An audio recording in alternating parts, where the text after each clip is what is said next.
बिस्मिल्लाहिर्रहमानिर्रहीम। अस्सलाम वालेकुम स्टूडेंट्स, उम्मीद करता हूँ आप खैरियत से होंगे। It's me Mohammad Usman. आज हमारा lecture number 4 first year physics lecture number 4 है। अच्छा जी, लेक्चर नंबर 4 और 3 बिल्कुल जो है कनेक्टेड है।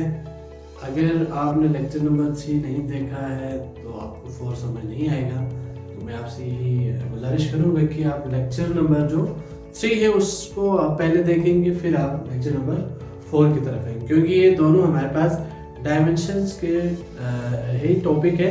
तो पहला जो हमारे पास लेक्चर नंबर 3 है उसमें हमने डायमेंशन के डेफिनेशन और बेसिक हमारे पास डिराइव्ड क्वांटिटीज और बेस की डायमेंशन लिखे हैं। उसके बाद आज का हमारा टॉपिक है एप्लीकेशन या एडवांटेजेस ऑफ डायमेंशन। मैंने आपको बताया था डायमेंशन किसे कहते हैं। डायमेंशन में हम किसी भी फिजिकल क्वांटिटी के नेचर को समझना चाह रहे हैं, किसी भी क्वांटिटी का नेचर समझना हो तो हम उसके डायमेंशन से मालूम करते थे। आज हमारा लेक्चर नंबर 4 उसी से कनेक्टेड है, जिसमें हमने पढ़ना है एडवांटेजेस ऑफ डायमेंशंस। अब आपको ये देखना होगा कि डायमेंशंस के क्या फायदे हैं या डायमेंशन की क्या एडवांटेजेस है। तो जरा देखते हैं डायमेंशन के एडवांटेजेस क्या है।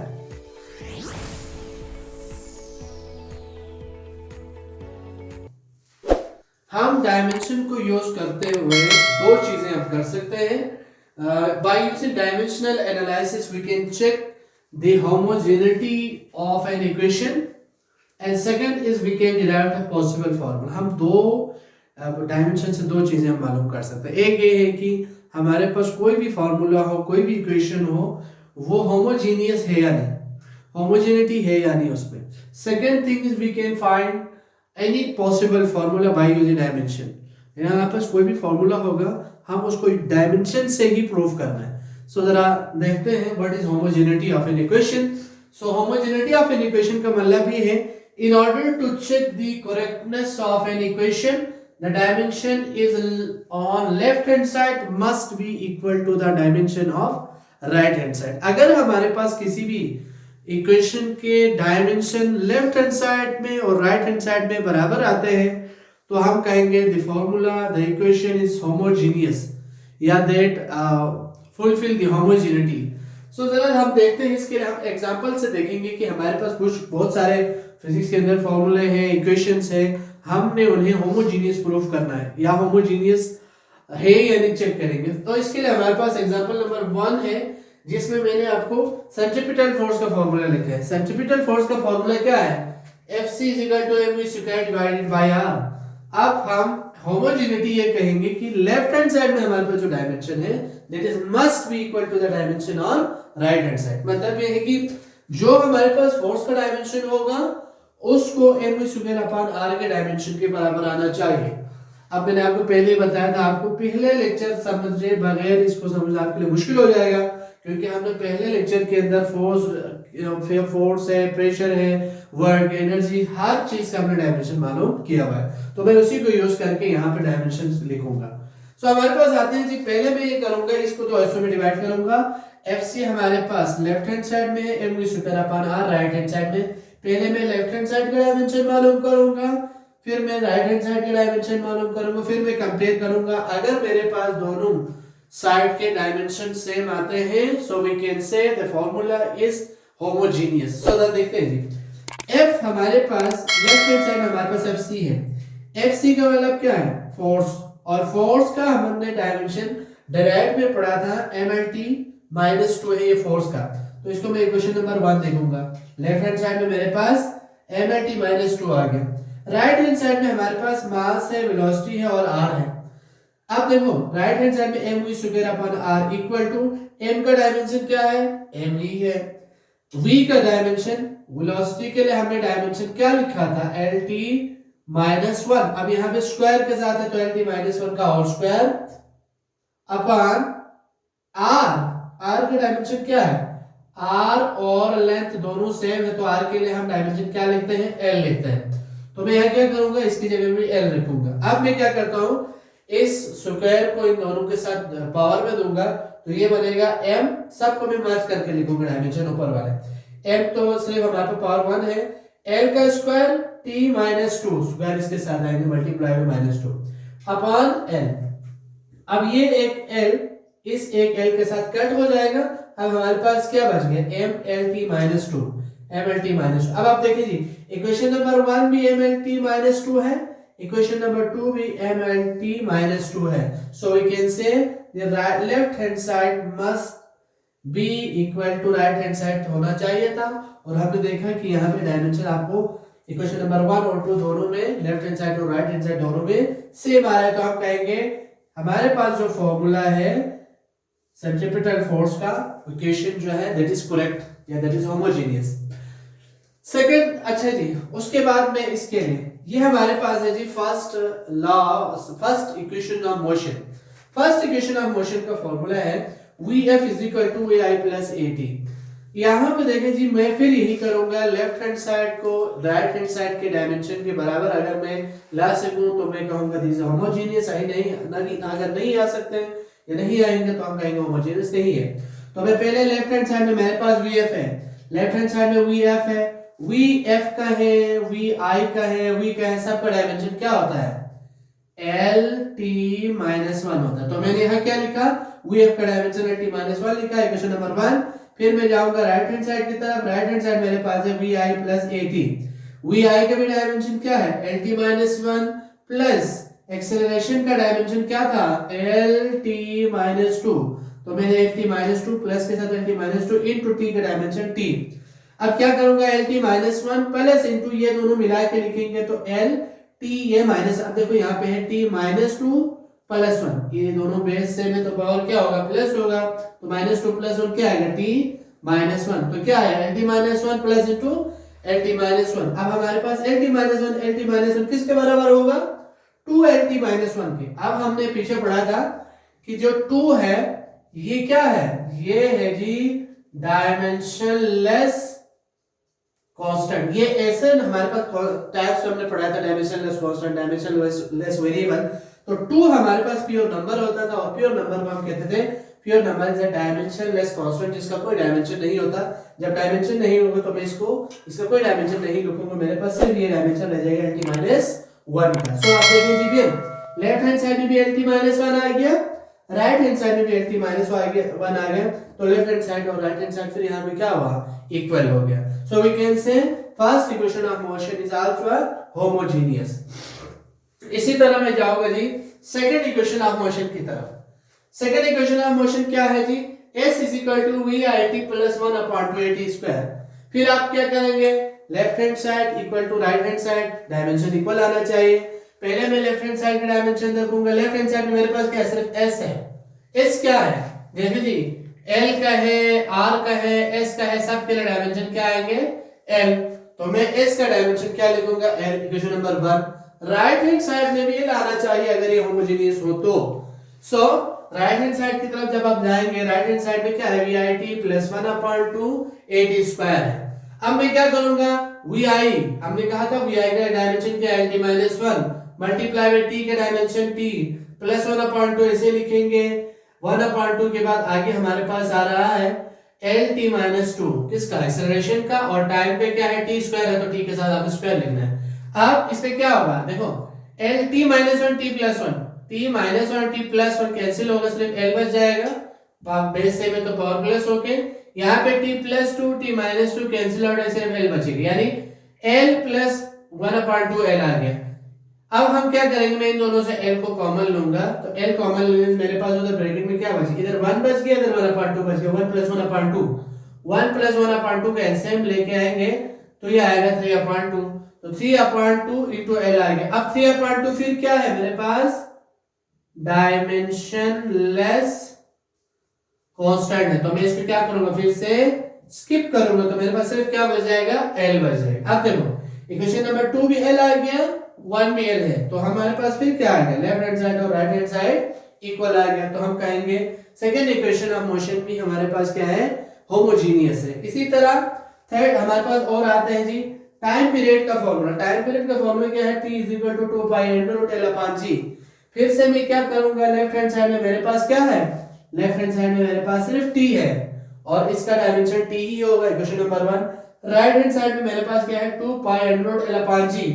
अब मैं इसके लिए क्या लिखूंगा, 2 पाई को 2 पाई ही लिखेंगे क्योंकि ये डायमेंशनलेस कांस्टेंट है, मैं कुछ देर के लिए इसको रखूंगा। बाकी अंडर रूट के अंदर क्या है, एल, एल का डायमेंशन क्या है, ए, एल ही होगा। जी का डायमेंशन, जी किसके बराबर है, एक्सेलरेशन, और एक्सेलरेशन का डायमेंशन एल टी माइनस 2, तो मैंने क्या लिखा है यहाँ पे, एल टी माइनस 2 जी के डायमेंशन लिखा है। अब हमें क्या करना है जी, 2 पाई लिखा, फिर इस रूट को खत्म करेंगे। अंडर रूट की वैल्यू क्या होता है, अंडर रूट की वैल्यू होता है 1/2, तो मैंने क्या लिख दिया, इस अंडर रूट को हटा के 1/2 लिख दिया दोनों के पावर में। अब मैं क्या करूंगा, इस 1/2 को दोनों के पावर में दूंगा, 2 पाई के साथ एल के साथ भी 1/2 आएगा, एल टी माइनस 2 के साथ भी 1/2 आएगा। अब एल 1/2, अब इसको मैं अलग अलग से दूंगा, एल के साथ 1/2, फिर t माइनस 2 के साथ 1/2। अब देखो t माइनस 2, इसका 2 कैंसिल हुआ, इस एल टी t l का माइनस l का 1/2 और इस l का 1/2 कैंसिल हो रहा है, l वाला टर्म हमारा यहाँ से क्या हुआ, खत्म। हमारे पास क्या बच गया, सिर्फ इसमें खत्म हो जाएंगे, हमारे पास बच जाएंगे सिर्फ क्या, t की पावर -1 डिवाइड में बच जाएगा। तो मैंने 2 पाई 1/t की पावर -1, -1 को ऊपर लेके आएंगे तो क्या हो जाएगा, +1, तो 2 पाई इंटू क्या होगा, एंड t रह जाएगा। अब देखो 2 पाई फिर से क्या है, 2 पाई हमारे पास फिर से डायमेंशनलेस कांस्टेंट है, तो मैं इसको फिर से क्या करूंगा, स्किप करूंगा, मेरे पास फिर क्या आएगा, t। अब देखो इक्वेशन नंबर 1 में मेरे पास t है डायमेंशन में, इक्वेशन नंबर 2 का भी डायमेंशन मेरे पास क्या है, t। सो राइट हैंड साइड और लेफ्ट हैंड साइड का डायमेंशन फिर क्या आया, सेम आया। तो ये हमारे पास कुछ एग्जांपल्स है, और भी आपके पास एग्जांपल्स हो तो आप कमेंट सेक्शन में बताएं या सॉल्व करके मुझे बताएं, जिससे नहीं होता वो आप कमेंट में बता दें, इंशाल्लाह से हम सॉल्व करेंगे। तो ये कुछ एग्जांपल्स है, इसके अलावा बहुत सारे एग्जांपल्स आपके बुक में भी दिए गए हैं, पास पेपर में आप देखेंगे आपको वो चीजें देखने को मिलेगा, उसे सॉल्व करें। तो कुछ एग्जांपल हमने यहाँ सॉल्व कर लिया। ये था हम होमोजेनिटी को कैसे प्रूव करेंगे, कोई फार्मूला होमोजेनियस है यानी कैसे प्रूव करेंगे, ये हमारे पास हो गया। अच्छा, जरूरी नहीं कि हर फार्मूला होमोजेनियस हो, नहीं भी हो सकता। जैसे आप थर्ड इक्वेशन ऑफ मोशन को करेंगे वो होमोजेनियस नहीं आएंगे, इसका मतलब फार्मूला गलत नहीं है, फार्मूला डायमेंशनली उसको सेम नहीं आ रहा बल्कि फिजिकली करेक्ट फार्मूला है।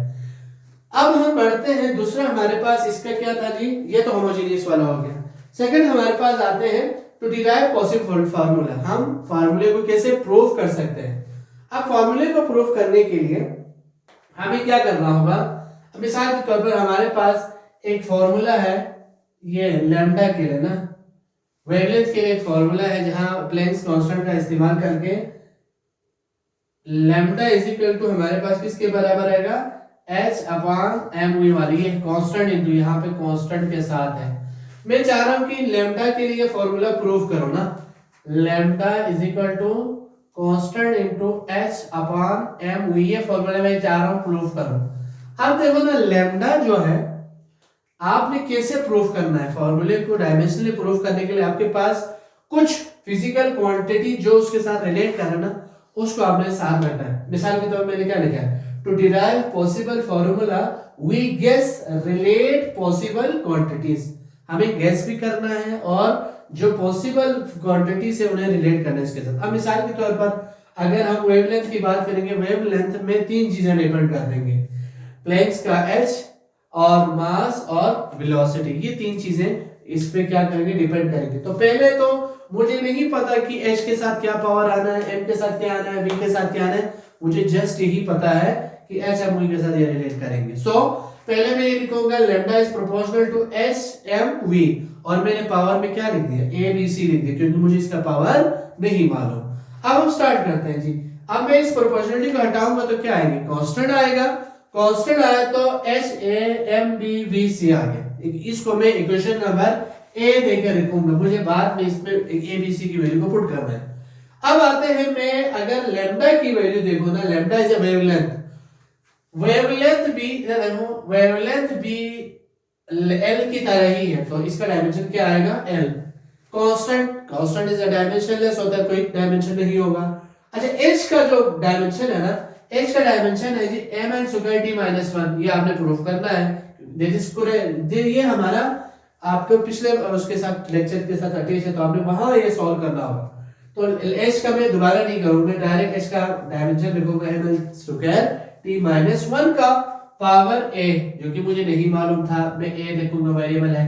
फिर m का डायमेंशन क्या है, mb, फिर वेलोसिटी का lt -1c।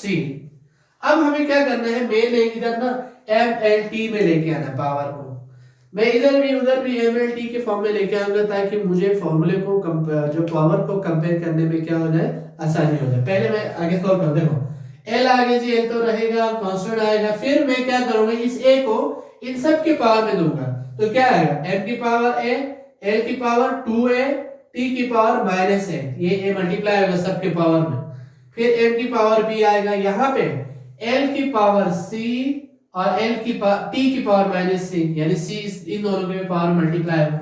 अब आपने इधर से m l t को अलग करना है, इधर आगे हमारे पास क्या, l कांस्टेंट, m हमारे पास क्या है, यहाँ पे m की पावर एक a है और दूसरा m की पावर b है, तो बेस सेम है तो मैं एक ही m लिखूंगा, पावर को a प्लस b लिखूंगा, m आ गया।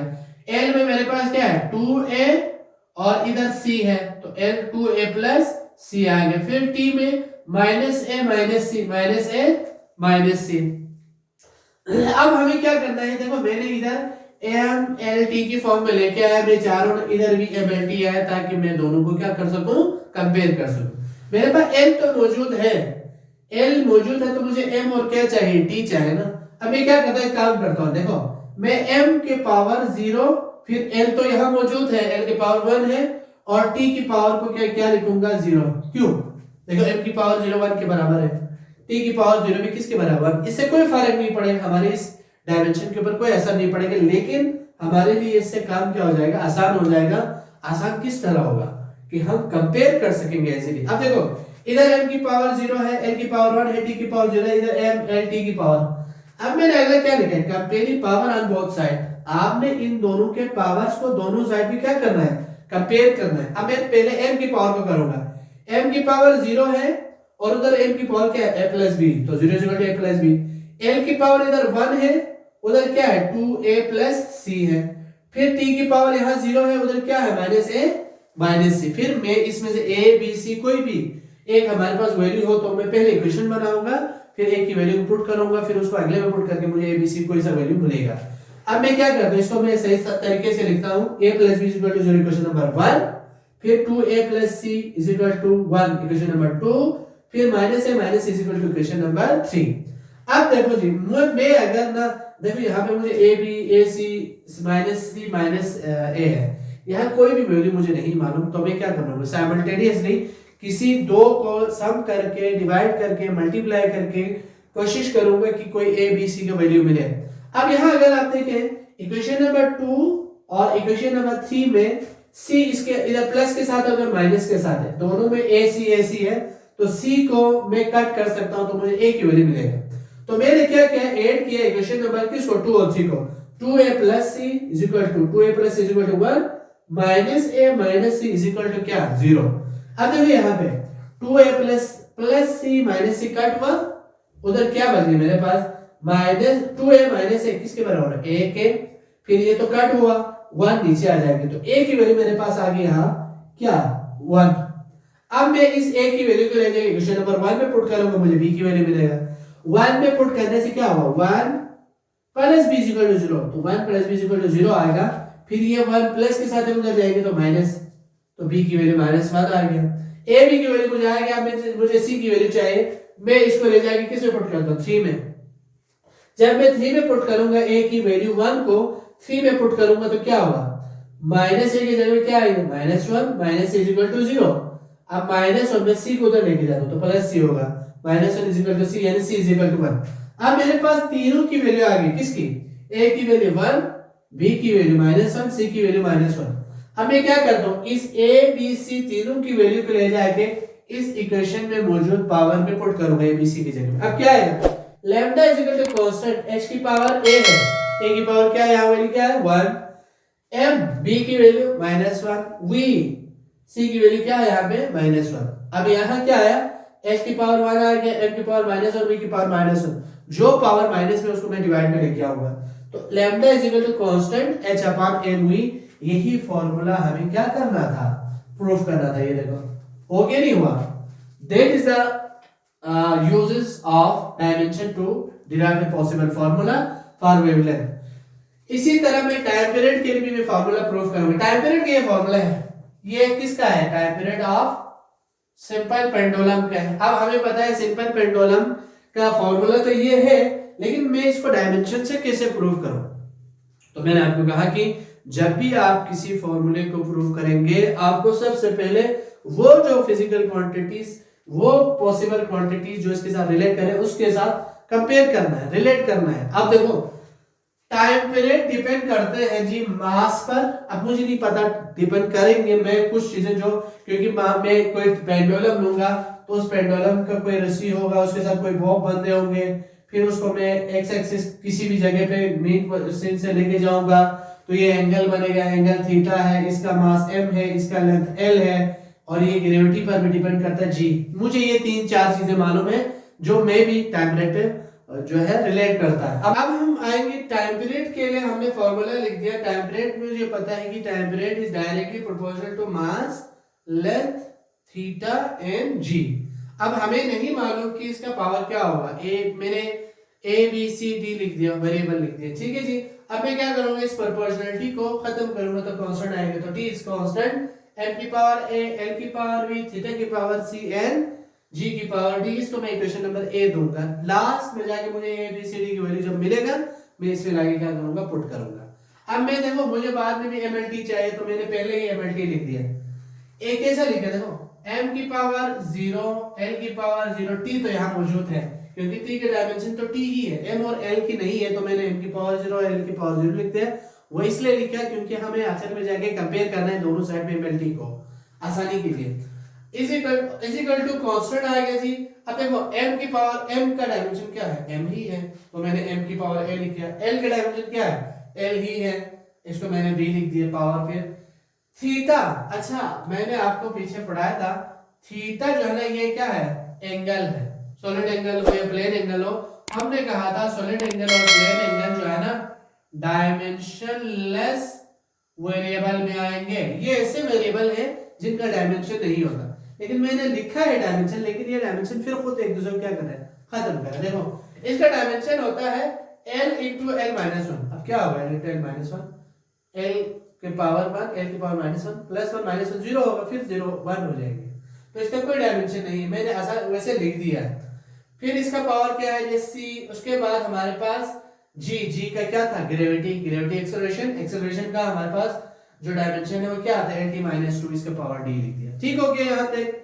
अच्छा जी, अब हम आगे बढ़ेंगे। फिर हमने कहा आपने उस साइड को फिर mlt की फॉर्म में रखना ताकि हमें पावर कंपेयर करने में क्या हो जाए, आसानी हो जाए। सो हमने लिख दिया इसका m के पावर 0, l की पावर 0, t फिर कांस्टेंट। अब देखो m एक ही मेरे पास, तो m की पावर a आ गया। l मेरे पास, ये l वाला टर्म तो क्या हो जाएगा, कैंसिल आउट होगा क्योंकि ये l-1 है, डायमेंशनलेस कांस्टेंट है। मेरे पास l की पावर b और l की पावर a वाला l की पावर d लिख दिया, तो मैं l लिखूंगा b प्लस d करूंगा। फिर t मेरे पास यही एक t है और इसके पावर क्या है, -2 है और d है, तो -2d आ गया। अब देखो इधर भी mlt, इधर भी mlt, मैं फिर क्या करूंगा, दोनों साइड पावर को कंपेयर करूंगा।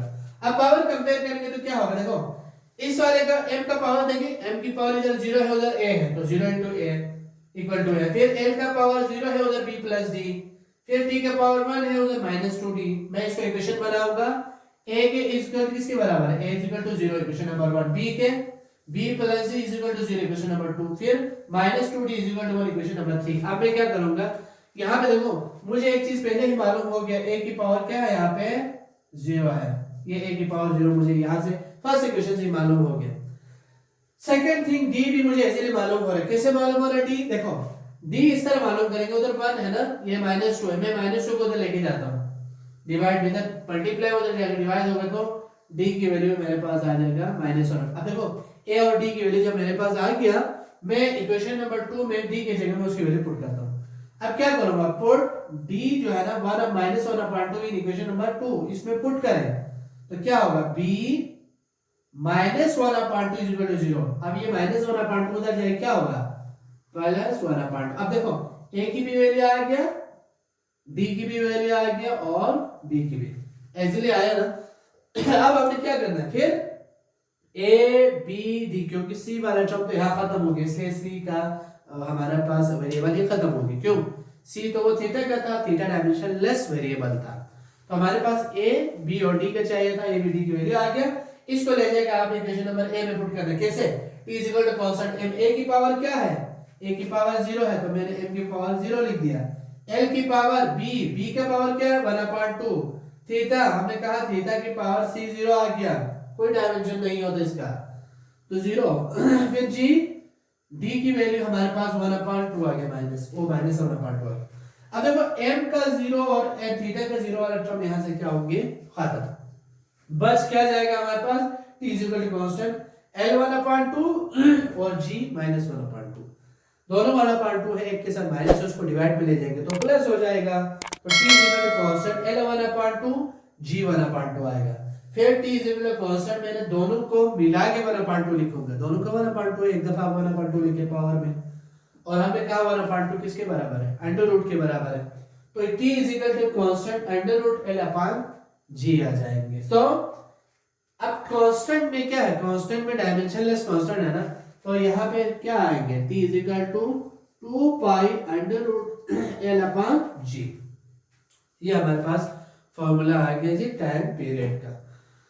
तो ये था हमारे पास आज के दो इंपॉर्टेंट टॉपिक्स डायमेंशन के हवाले से, और इसमें आपके पास एक और छोटा सा टॉपिक है, वो है लिमिटेशंस की। डायमेंशन की कुछ लिमिटेशन भी है, कुछ जगहों पर डायमेंशन जो है ना वो फेल हो जाते हैं, या उससे हम चीज़ों को प्रूव नहीं कर पाते। मिसाल के तौर पर फेलियर या लिमिटेशन में पहली चीज़ तो ये है कि अगर हम डायमेंशन में देखें, हमें किसी भी डायमेंशनलेस कांस्टेंट की वैल्यू का नहीं पता हुआ। कैसे?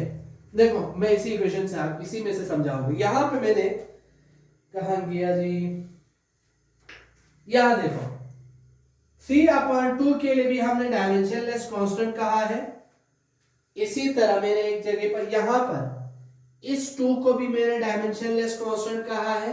अभी जाके यहाँ पर भी मैं 2 पाई को डायमेंशनलेस कांस्टेंट कह रहा हूं, यानी मेरे पास क्या आ रहा है? एक मिनट जी, 2 पाई आ रहा है, 3/2 आ रहा है, 1/2 आ रहा है, 2 आ रहा है, ये सारे डायमेंशनलेस कांस्टेंट्स हैं। मुझे जब डायमेंशन जब मैं मालूम कर रहा हूँ ना, मैं इन सब को ये कह के खत्म कर रहा हूँ कि ये डायमेंशनलेस कांस्टेंट है।